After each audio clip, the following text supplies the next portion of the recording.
Hello, how you doing?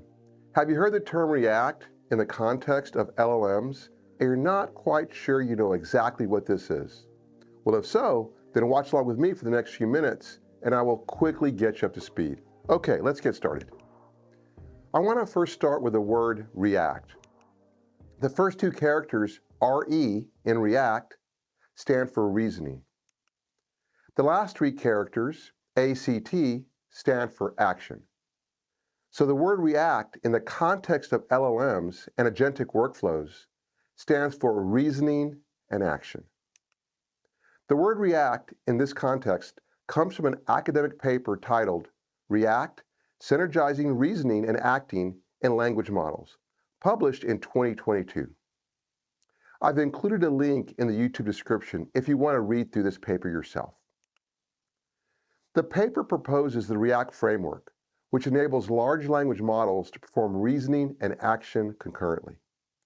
React allows models to not only generate reasoned explanations, but also interact with the environment and gather additional information or take necessary actions.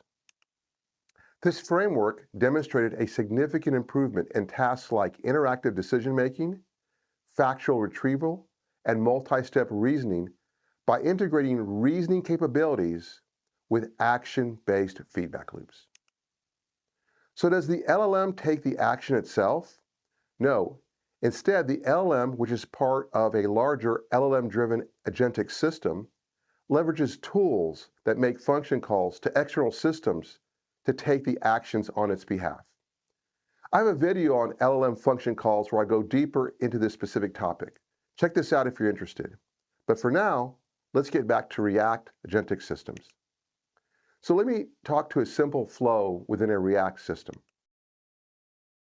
In this diagram, we first see the user who is prompting the React system. Next, we see the LLM, which is part of a larger React system. It takes the prompt from the user, and if it can generate a response, it does. But if the LLM does not have all the necessary information, it determines if there is a tool within this larger React system which can help it get the right information. If the LLM determines there is a tool available, it directs the React agentic system to invoke the tool. The React agentic system will invoke the tool using the parameters specified by the LLM.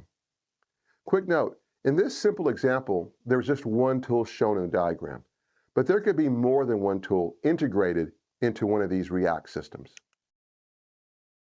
Next, the React system observes the results received from the tool, which is what is used to integrate with the external environment. The observed results are then passed back to the LLM. At this point, the LLM reasons through the results. If the LLM still needs more information, it could direct the React agentic system to call another tool. Otherwise, if the LLM can determine the final answer with the results from this first tool call, it generates the final response. This is what is shared back with the user. Using the LLM, the React agentic workflow alternates between reasoning and action. Let me provide a real-world example to hopefully make this more clear for you. In this example, we'll be prompting a React system about marine forecast conditions off the coast of the United States. It turns out the U.S. National Weather Services manages buoys on the oceans and other large bodies of water off the coast of the USA.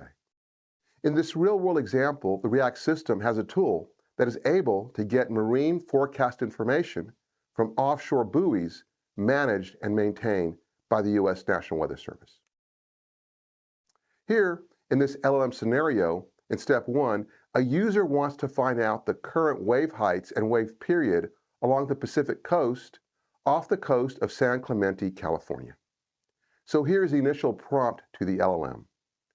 What are the wave heights and wave period in the Pacific coast off the coast of San Clemente, California? In step 2, the LLM reasons about the question. It reasons that it needs to find the current wave heights and wave period in the Pacific Ocean off the coast of San Clemente. The LLM continues reasoning and concludes that its general knowledge has a cutoff date and it has not been trained on data containing wave heights and wave periods off the coast of San Clemente for today. So it needs to confirm this information with a reliable source. The LLM determines it has a tool available within the system that can be used to get up-to-date marine weather information. The LLM reasons that this prompt could be answered with a query to the U.S. National Weather Service buoy API. By requesting current marine conditions on the buoy off the coast of San Clemente, the LLM could provide an accurate answer to the user prompt. In step 3, the React system makes an API call to the National Weather Service.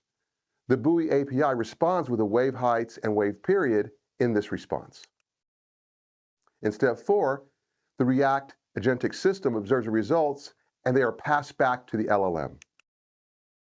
In step 5, the LLM reasons about the observed results and generates the final answer.